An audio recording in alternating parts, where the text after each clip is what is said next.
नमस्कार, मैं हूं भारत शर्मा और आप देख रहे हैं न्यूज बाइट हिंदी।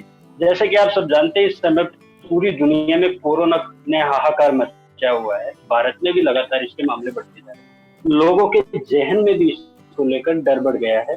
आम इंसानों की तरह शारीरिक रूप से अक्षम लोग भी इस महामारी में बचे रहना बड़ी चुनौती है।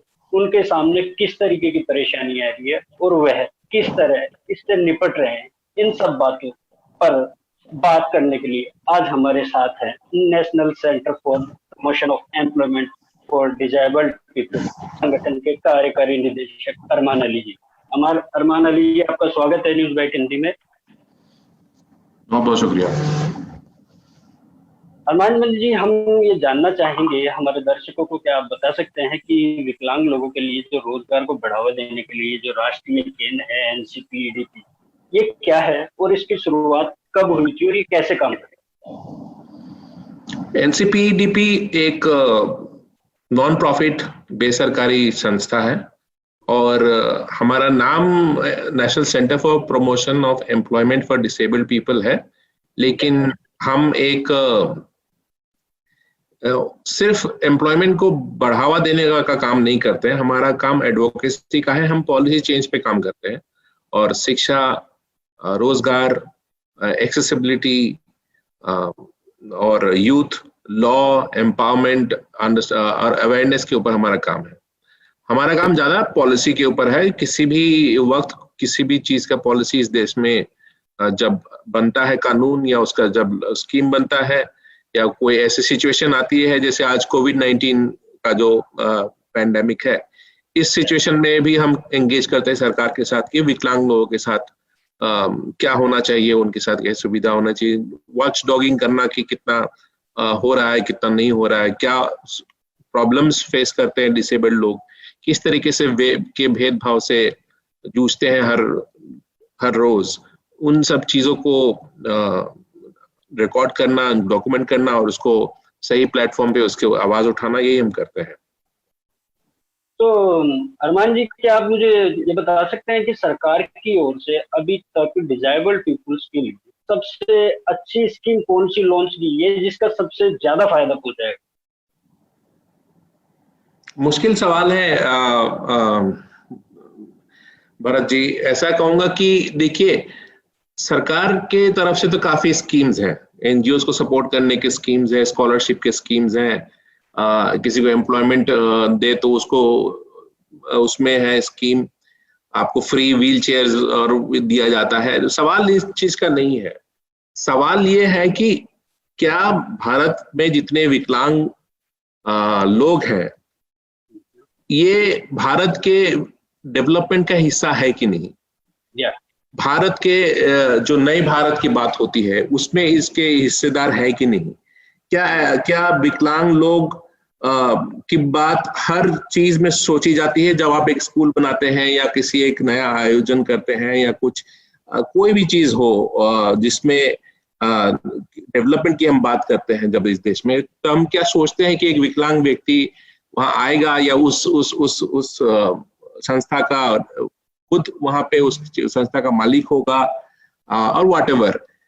तो सोच को बदलने की जरूरत है।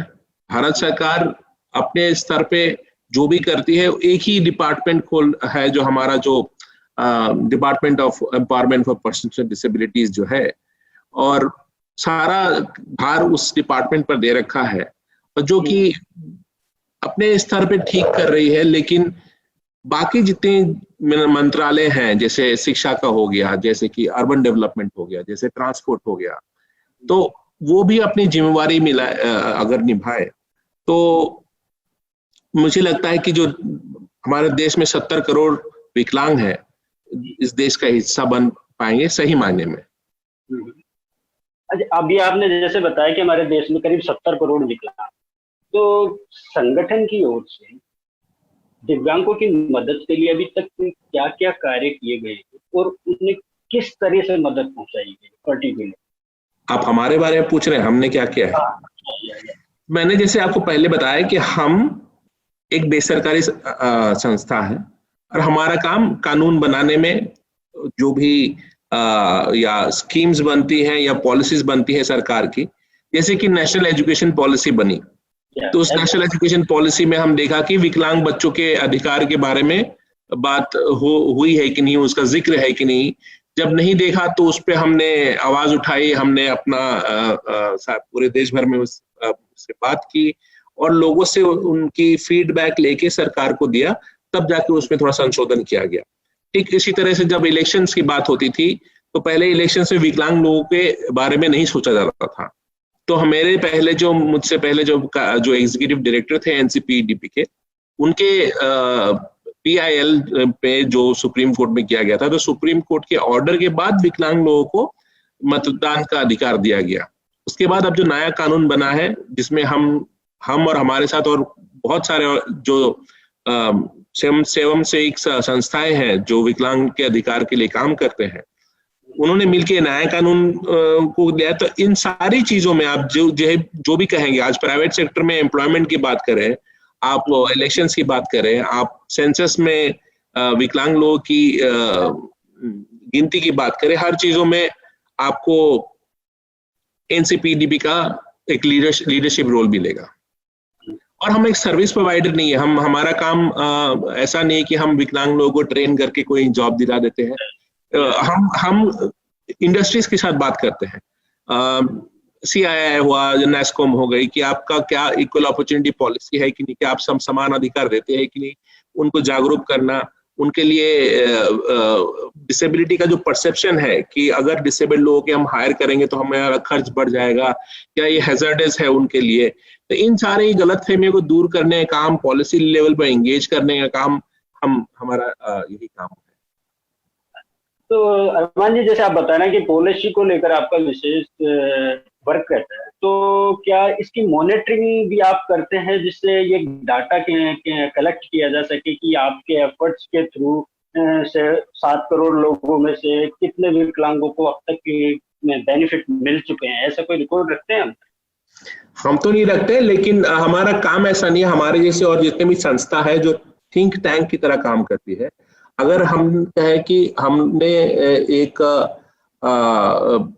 इलेक्शन कमीशन के साथ हमने एंगेज करके आज विकलांग लोगों को वोट देने का अधिकार दिलाया, तो उसका डेटा तो आपको कहीं और से मिलेगा कि कितने विकलांग लोग वोट दे पा रहे हैं। अगर किसी मैनिफेस्टो, पार्टी के मैनिफेस्टो में विकलांग लोगों की बात अगर जिक्र हो रही है उसमें, तो ये भी एक हमारा अचीवमेंट है, लेकिन हम इसको वैसा मानते नहीं है। हम अपना काम करते हैं, और जब हम एक एडवोकेसी ऑर्गेनाइजेशन है तो हमको हमेशा डिसेबिलिटी को डेवलपमेंट का हिस्सा करना, उनको कैसे शामिल किया जाए हर एक डिस्कोर्स में, किसी भी चीज की आप बात करें, अगर आप उसमें विकलांगता को नहीं जोड़ते हैं, अगर विकलांग व्यक्ति के बारे में नहीं सोचा जाता है, अगर आप एक यूनिवर्सिटी बना रहे हैं तो आपको ये सोच आनी पड़ेगी कि इस यूनिवर्सिटी का वाइस चांसलर कोई ब्लाइंड आदमी हो सकता है, इस यूनिवर्सिटी का वाइस चांसलर एक व्हीलचेयर पे आ सकता है, या उसको किसी और विकलांगता हो सकती है, और स्टूडेंट तो आएगा ही।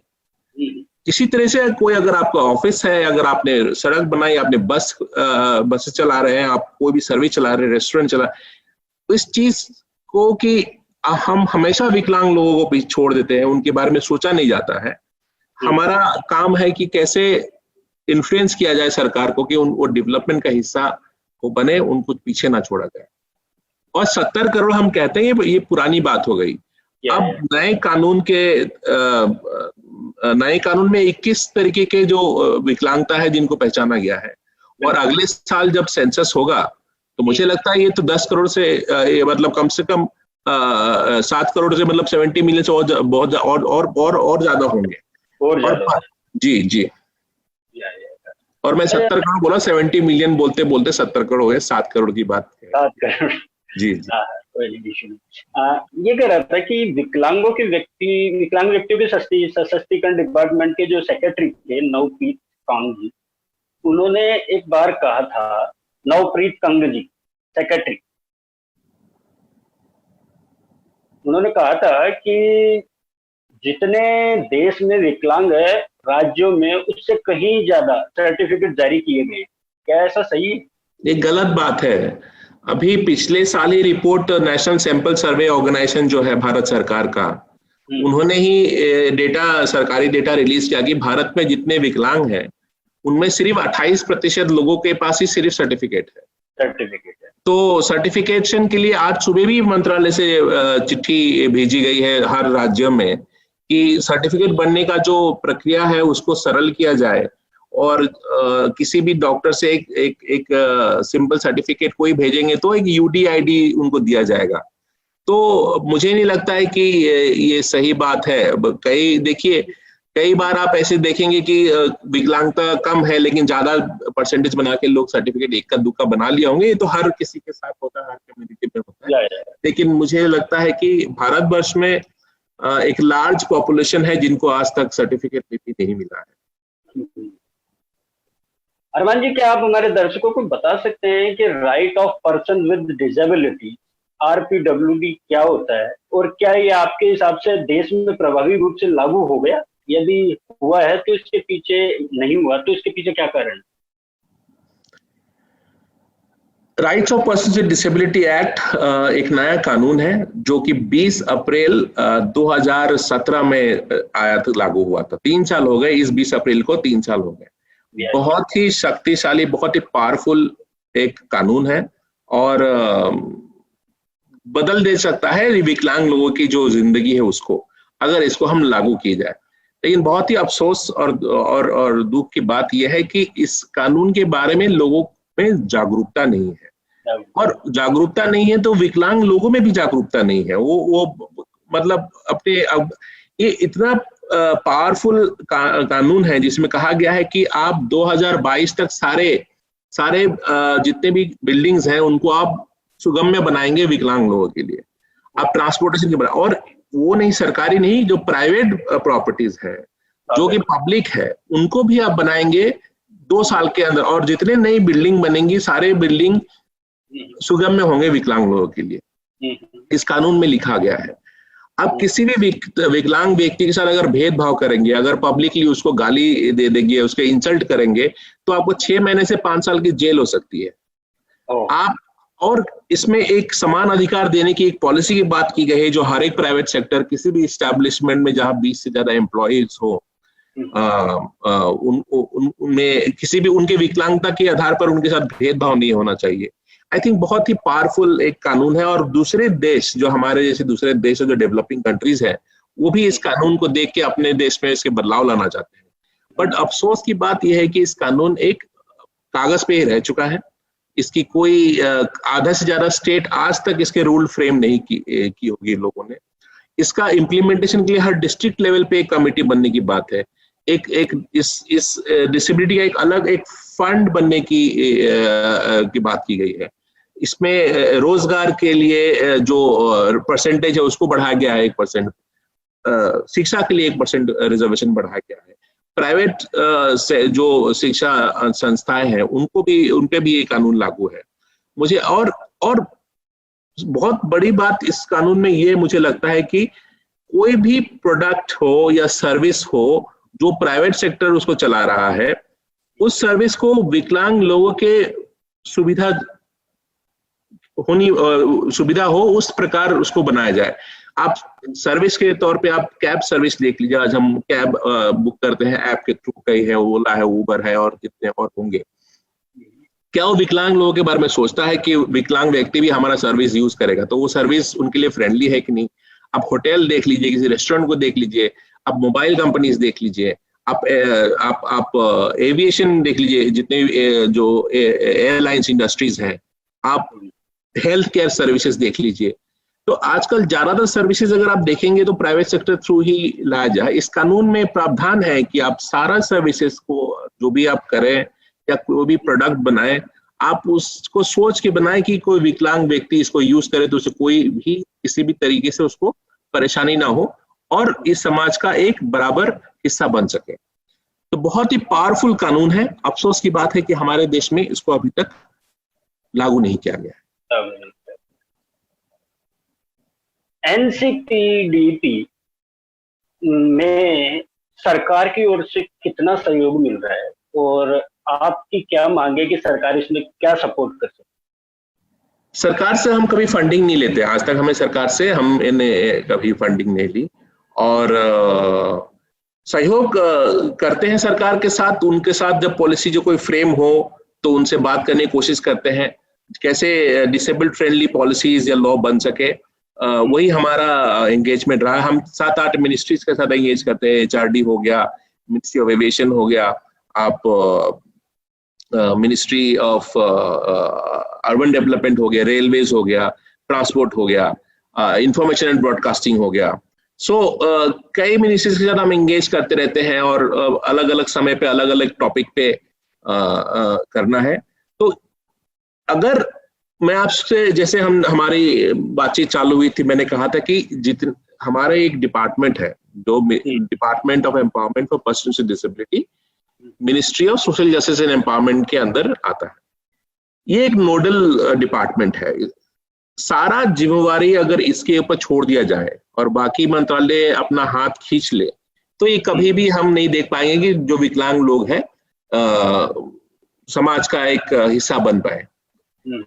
आप अगर बिल्डिंग्स की बात करें, आप कंस्ट्रक्शन की बात करें तो वो मिनिस्ट्री ऑफ अर्बन डेवलपमेंट को देखना पड़ेगा। अगर हमको इंश्योर करना है कि एक भी बिल्डिंग ऐसा ना बने जो कि सुगम में ना हो विकलांग लोगों के लिए, तो वो जो मेट्रोपॉलिटन अथॉरिटीज है सिटीज के, वो देखेंगे। वो रिपोर्ट नहीं करते हैं समाज कल्याण डिपार्टमेंट को। ठीक उसी तरह शिक्षा की जब हम बात करेंगे तो ministry of human resource development को विकलांग बच्चों के और जितने व्यक्ति हैं जो पढ़े उनकी शिक्षा के लिए भी सोचना पड़ेगा। और ट्रांसपोर्ट हो गया, इसी तरह हेल्थ हो गया।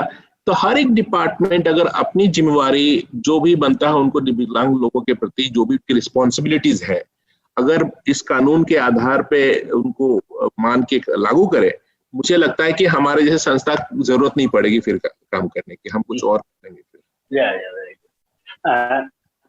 अरमान जी, NCP EDP शुरू से काफी सालों से भी दिव्यांगों की मदद और सहायता करने में लगा। अभी जब कोरोना महामारी का दौर चल रहा है, ऐसे समय में संगठन लोगों की किस तरीके से सहायता करता है? सर, कुछ सहायता नहीं कर पा रहे हैं। मतलब एक तो हमने हेल्पलाइन चालू किया है और अफसोस से कहना पड़ता है कि फोन जब आती है ना तो आपका दिल टूट जाता है कि लोगों की इतनी परेशानियां हैं पूरी, और हम कर क्या सकते हैं। हम किसी से बोल के या खुद 1 महीने का राशन दिला देंगे या उसकी जो जरूरत उस वक्त हो, पास की हो या किसी इंफॉर्मेशन की हो या दवाई की हो, तो इस तरीके की मदद हम कर रहे हैं और कोई बड़ी बात नहीं है। और हमारे जैसा और कई संस्था है, छोटी बड़ी, और कई व्यक्ति हैं जो किसी संस्था से नहीं भी जुड़े हैं, वो मदद कर रहे हैं और करनी भी चाहिए। ये समय ऐसा है। बट अफसोस इस बात का है भरत साहब कि जब ऐसा एक क्राइसिस आया हमारे देश में, दुनिया भर में, डिसेबिलिटी एक आफ्टर थॉट है। मतलब जब पहला गाइडलाइंस निकलता है उसमें हम डिसेबिलिटी की बात नहीं करते, फिर हमारा डिपार्टमेंट बनाता है अलग से गाइडलाइंस, वो भेजता है, जो कि जो पहला गाइडलाइंस है उसका हिस्सा नहीं है। उसको इतनी अच्छी गाइडलाइंस हमारे डिपार्टमेंट ने बनाई, जो department of empowerment of person with disability ने बहुत अच्छी गाइडलाइंस और बनाई कि इस महामारी में किस तरीके से हम विकलांग लोगों की मदद करें, किस तरह से रिस्पॉन्ड करें, उनको कैसे प्रायोरिटाइज किया जाए। लेकिन राज्यों में जब ये गया, ये उनके लिए एक प्रायोरिटी नहीं है, उनके लिए ये एक इम्पोर्टेंट इशू नहीं है, क्योंकि विकलांगता को हमेशा एक चैरिटी की तरह देखा जाता है, एक दया के पात्र सोचते हैं लोग विकलांग लोगों के बारे में। तो आप प्रायोरिटाइज नहीं करता, ठीक है उनका तो हो जाएगा, 2 वक्त खाना ही देना है, बट एक मानव अधिकार का एक बात, हर लोगों के व्यक्ति का एक अपना एक डिग्निटी है। और ज्यादातर विकलांग लोग भारतवर्ष में रूरल एरिया में आते हैं, गांव में बसे हुए हैं, छोटे डिस्ट्रिक्ट्स में, टाउन्स में। तो मुझे लगता है कि बहुत एक गैप है। NCP EDP ने सरकार से काफी हम लिखे, हमने NDMA से बात की कि आप रिस्पॉन्ड कीजिए, नेशनल डिजास्टर मैनेजमेंट अथॉरिटी की, आप स्टेट डिजास्टर मैनेजमेंट अथॉरिटीज को कीजिए। हमने होम सेक्रेटरी को चिट्ठी लिखा, हमने डिपार्टमेंट को चिट्ठी लिखा, हमने प्रधानमंत्री को भी चिट्ठी लिखा जब हमने देखा कि लॉकडाउन 21 दिन के बाद और बढ़ गया और हमें लगा कि जो 1000 रुपया अनाउंस की गई है सरकार द्वारा वो लोगों तक नहीं पहुंच रहा है, नहीं पहुंच पा रहा है। हाँ, तो हमने इसकी गुहार लगाई है प्रधानमंत्री के पास और आप जैसे पत्रकार से बात कर रहे हैं, इसके बारे में जागरूकता ला रहे हैं, विकलांग लोगों से जोड़ रहे हैं, और एक रिपोर्ट भी तैयार कर रहे हैं हम कि इस देश में इस महामारी के दौरान विकलांग लोग किस तरीके की परेशानी, किस तरीके से कठिनाइयों के से गुजर रहे हैं, और क्या गैप्स और क्या रिकमेंडेशन होना चाहिए, एक तैयार कर रहे हैं कि आगे फिर कभी ऐसा समय आए या तो कुछ इनसे निपटा जा सके। जी अरमान जी, आपने बेंगलुरु में इन्फोसिस में काम किया है, फिर दिव्यांगों की मदद के लिए आपका रुझान कब और कैसे बढ़ा? कैसे आपने दिव्यांगों को उनका अधिकार दिलाने के लिए भिड़ा? भरत जी, मुझे लगा कि आज का सवाल जवाब हम एनसीपीडीपी और जो कोविड-19 का सिचुएशन उस पर करेंगे। खैर, बहरहाल मैं खुद एक विकलांग व्यक्ति हूँ, मैं खुद पैदाइशी मुझे विकलांगता है, मैं खुद व्हीलचेयर यूज करता हूँ, और इन्फोसिस में भी मेरा पार्ट ऑफ रिस्पॉन्सिबिलिटी विकलांग लोगों को देखना भी था। तो और उससे पहले से ही मैं करीब 20 साल से मैं डिसेबिलिटी से जुड़ा हुआ हूँ, और कोई ऐसा नहीं कि विकलांग लोगों की तरफ मेरा कोई रुझान आया। मुझे लगता है मैं अपनी लड़ाई खुद लड़ रहा हूँ। मैं खुद इतना अपने बारे में अपने विचार व्यक्त कर पाता हूँ, गुस्सा हो पाता, बोल पाता हूँ। आप जैसे लोगों से अभी बात हो रही है, फिर भी मैं सोचता हूँ कि मेरे साथ भेदभाव होता रहता है इधर उधर, तो गुस्सा है। और मुझे जी पूछिए।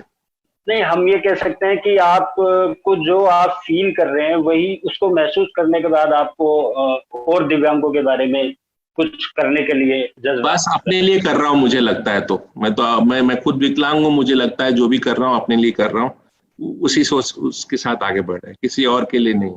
अगर आप ये कहते हैं कि आप अपने लिए कर रहे हैं, लेकिन उसके जरिए अगर करोड़ों दिव्यांगों की मदद हो रही है, तो ये एक बड़ी बात।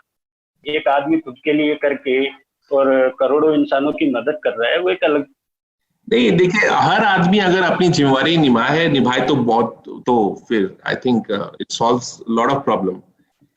खैर, किसी और रोज मेरे बारे में बात कर लेंगे। अभी हम कोविड-19 और जो महामारी है उससे जो विकलांग लोग जूझ रहे हैं उस पर फोकस रखे। आपके माध्यम से मैं अपील करूंगा कि लोग आगे आए, मदद करें विकलांग लोगों की। बहुत ही दयनीय स्थिति है उनकी। और मतलब आज सुबह फोन आया था मेरे पास, एक ब्लाइंड कपल है, अभी 4 अप्रैल को उनको एक बच्चा हुआ है। बच्चे के पास कपड़ा नहीं है, उनको मच्छरदानी नहीं है, और रोज कुछ बेच के कमाता था, वो कपड़ा वपड़ा बेच के वो कमाते थे। जो हस्बैंड है उनको अब कोई रोजगार नहीं है। उनको फोन आया कि बीवी को खाने के लिए कुछ मिल जाए, एक मच्छरदानी मिल जाए। तो काफी परेशानी है। ये तो वो लोग हैं जिनके पास कुछ सूचना मिली तो उन्होंने फोन कर दिया। कितने लोग हैं जिनको ये भी नहीं पता कि कहाँ फोन करें, कैसे फोन करें, फोन करने के फोन है कि नहीं है, और फोन है भी तो करने में डरेंगे और सोचेंगे कई बार। तो यही मैं याद दिलाना चाहूंगा सबको कि कुछ भी करें, कहीं भी कुछ अगर आप करें तो विकलांग लोगों के बारे में जरूर सोचें और इंक्लूसिव बने। अच्छा अरमान जी, एनसीपीडीपी के साथ काम करते हुए आपने दिव्यांगों की मदद के लिए इतना कार्य किया, इसमें इस दौरान आपको अपनी सबसे बड़ी उपलब्धि क्या लगती है कि आपने किस तरीके से मदद पहुंचाई जिससे आपको खुशी मिलती है कि मैंने अच्छा काम किया? देखिए, अभी मैंने एनसीपीडीपी 1.5 साल पहले ज्वाइन किया है। एनसीपीडीपी से पिछले 20 साल से मैं जुड़ा हुआ हूँ। हम मुझसे पहले जावेद भाई थे, उनके साथ काम किया है, और मुझे लगता है एनसीपीडीपी ने बहुत कुछ किया है डिसेबिलिटी विकलांग लोगों के अधिकार के लिए। आज ये जो परसेप्शन है, जो भी विकलांगता के बारे में सोचा जाता है एक दया के पात्र से और एक समाज कल्याण से छोड़ के डेवलपमेंट और एक हिस्सा बने, जो भी डिस्कोर्स हो इस देश में उसका हिस्सा बने, उसका काम क्या है एनसीपीडीपी ने। चाहे एम्प्लॉयमेंट की बात करें, चाहे आप शिक्षा की बात करें, आप एक्सेसिबिलिटी की बात करें, हमारा काम यही रहा है। और मैं तो अकेले नहीं, मेरे साथ एक टीम है और कई सालों से काम कर रही है, और हमारे पार्टनर्स हैं पूरे देश में, हर एक राज्य में, हर एक डिस्ट्रिक्ट में कई व्यक्ति हैं जो इंडिपेंडेंटली हमारे साथ जुड़े हुए हैं। तो एक अकेला एनसीपीडीपी और मैं या कोई और यहाँ तक तो नहीं आ सकता। सबने सहयोग किया है, सबने बात मानी है, कि ये एक विषय है जिसपे हमको एक साथ आके काम करना चाहिए, तो तब जाके हम यहाँ तक पहुंच पाए कि आज आपसे बात हो रही है। इस तरीके से मुझे लगता है आने वाले समय में और भी जागरूकता बढ़ेगी और विकलांग लोग आगे बढ़ेंगे।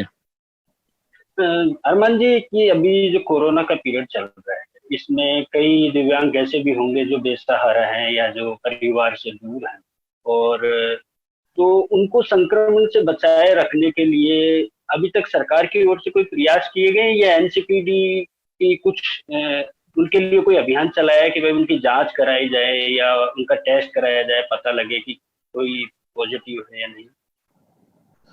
नहीं, मेरे जानकारी में तो ऐसा कुछ स्पेसिफिकली नहीं इशू किया गया है विकलांग लोगों के लिए। ये जरूर है कि हाथ धोते रहिए, दूरी बनाए रखिए और साफ रहिए, ये तो हर चीज के लिए किया गया। और कई विकलांग लोगों ने खुद वीडियो बना के भी पोस्ट किया, लेकिन ये हाथ धोने की सुविधा और दूरी कैसे बनाएंगे अगर अपाहिज हैं और आपकी अगर अपाहिजता इतनी है कि आपको किसी न किसी की जरूरत पड़ती है कि आप हर काम में, तो आप कैसे आगे आप कर सकते हैं। तो इन चीजों को सोचने की जरूरत है कि कैसे अगर यही व्यक्ति को भगवान ना करे, इनको अगर कोरोना वायरस से अगर ये पीड़ित हो और इनको किसी अस्पताल में रखा जाएगा, तो कैसे यूज करेंगे बाथरूम, कैसे आना जाना होगा उनका जब आपको आइसोलेशन करना है। कम्युनिकेशन एक बहुत बड़ा प्रॉब्लम है। अगर हम जो भी हमारा सूचना हम देते हैं, क्या वो सूचना सुगम्य है हर लोगों के लिए, जो ब्लाइंड है या जो बधिर है। ये जब प्रधानमंत्री बोलते हैं, क्या उनके साथ एक साइन लैंग्वेज इंटरप्रेटर खड़ा रहता है जो साथ साथ साइन कर रहा है? तो इन सब चीजों को सोचना चाहिए बहुत पहले से। और हेल्थ एक ऐसा इशू है, इंश्योरेंस नहीं होता हमारे देश में विकलांग लोगों का। तो आज अगर किसी को ये कोई भी बीमारी हो तो इंश्योरेंस नहीं हो पाता है लोगों का। मेरा इंश्योरेंस नहीं है, आप ये मान लीजिए। तो अगर कोई भी तकलीफ होती है तो आप खर्च करते हैं अपने जेब से, अगर कमाते हैं तो, और नहीं कमाते तो फिर आप भगवान भरोसे। नहीं, तो ये एक बड़ी बात बताई है आपने कि डिजेबल पीपुल्स का इंश्योरेंस नहीं होता, तो इसके लिए आपने संगठन ने कोई प्रयास नहीं किया, एफर्ट नहीं? सुप्रीम कोर्ट में और लोगों ने याचिका डाली हुई है, अभी चल रहा है उसका। कई इंश्योरेंस कर लेते हैं कि आपको डिक्लेयर करना पड़ता है कि जो आपको है बड़ा कॉम्प्लिकेटेड है। सरकार की तरफ से एक ऐसी की इंश्योरेंस होनी चाहिए जो विकलांग लोगों के लिए हो। कानून कहता है इस बात को, RPWD एक्ट। तो बहुत कुछ करने को है। और इससे अभी का जो माहौल है, इस माहौल में इन सबको याद करना बहुत जरूरी है कि भविष्य में हम फिर ऐसा मिस्टेक ना करें।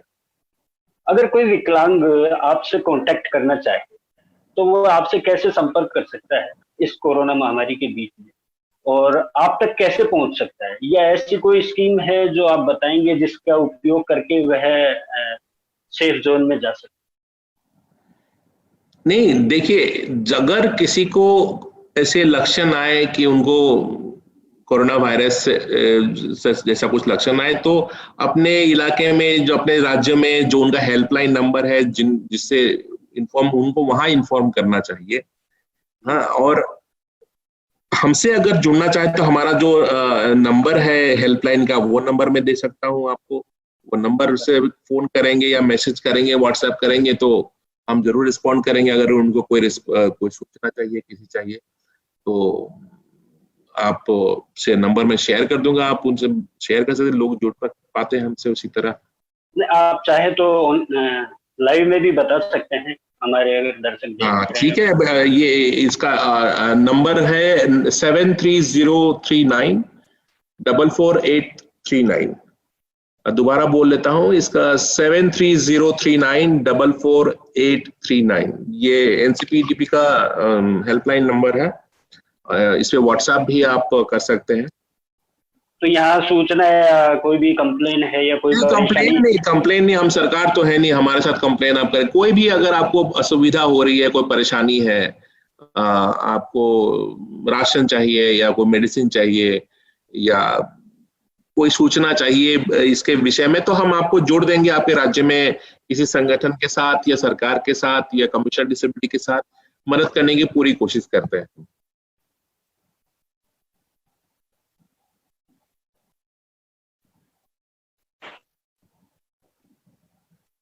हेलो। हाँ हाँ, अरमान जी कनेक्ट हो गए बीच में।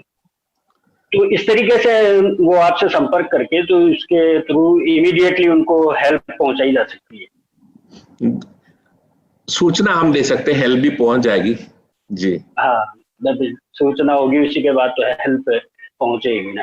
अच्छा अरमान जी, आपने अपने बेहतरीन कार्यों से कई अवार्ड्स आपके नाम आए हैं, जिसमें एक सर्वश्रेष्ठ विकलांग कर्मचारी अवार्ड 1998 का था, इन्फोसिस एक्सीलेंट अवार्ड 2007 का था, IBN 7 सुपर आइडल अवार्ड था और साक्षरता हीरो अवार्ड 2016 था। इनमें से कौन सा अवार्ड मिलने पर आपको सबसे ज्यादा खुशी? सब में बराबर खुशी हुई भरत जी, इसमें कोई ज्यादा खुशी नहीं। सब अवार्ड कोई बड़ा छोटा नहीं होता, सब अवार्ड मिली तो अच्छा लगता है, लोग रिकग्नाइज करते हैं आपके काम को, तो इससे मोटिवेशन आगे बढ़ने की हाँ मोटिवेशन मिली सभी के साथ। तो जब आपने सबसे पहले कुशल विकलांग कर्मचारी अवार्ड लिया था, उसके बाद से आपका मोरल काफी बूस्ट हुआ और आप आगे बढ़ते गए लगातार। वो बहुत पुरानी बात है, तब देश के प्रधानमंत्री थे श्री अटल बिहारी वाजपेयी जी। जी जी, उनसे अवार्ड लिया था, तो उससे काफी मैं उत्साहित और मोटिवेटेड था मैं। और उसके उस वक्त ही मुझे पता चला कि विकलांगता एक विषय है जिस पे काम करना चाहिए, और काफी लोग काफी मुश्किलों का सामना करते हैं रोज, तब तक आइडिया नहीं था।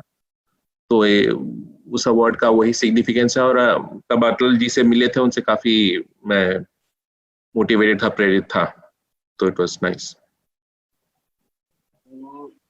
एक आखिरी सवाल है अरमान जी, कि दुनिया भर में कोरोना फैल रहा है, इसके कारण सभी लोग प्रभावित है, विकलांग भी शामिल है। आप सरकार से क्या मांग करना चाहते हैं कि वह विकलांगों के लिए मदद के लिए क्या कदम उठाए, और आपकी दिव्यांगों से क्या अपील है कि इस कोरोना महामारी में कैसे सुरक्षित रहे?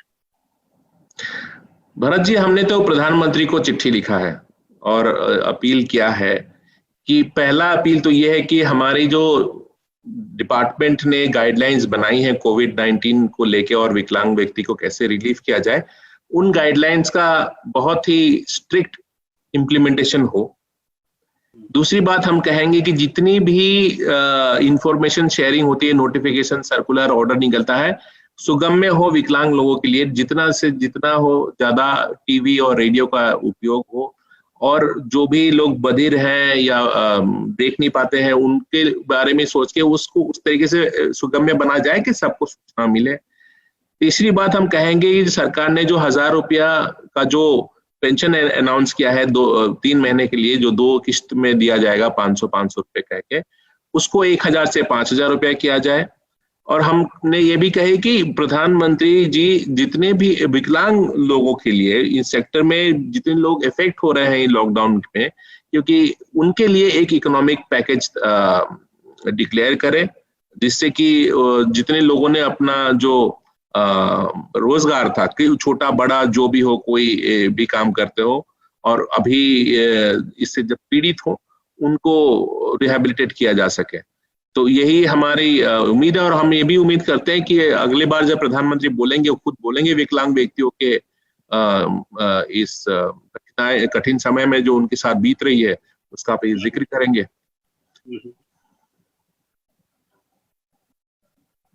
बहुत बहुत धन्यवाद अरमान जी हमारे साथ जुड़ने के लिए। आपका संगठन बहुत ही अच्छा काम कर रहा है ताकि विकलांग और शारीरिक रूप से अक्षम लोगों को उनका अधिकार मिल सके, उनका सशक्तिकरण हो। हम उम्मीद करते हैं आप इसी तरीके से आगे भी इन लोगों के लिए, अक्षम लोगों के लिए प्रयास करते जाएंगे और आपको सफलता मिले। बहुत बहुत धन्यवाद। बहुत बहुत धन्यवाद। Thank you so much.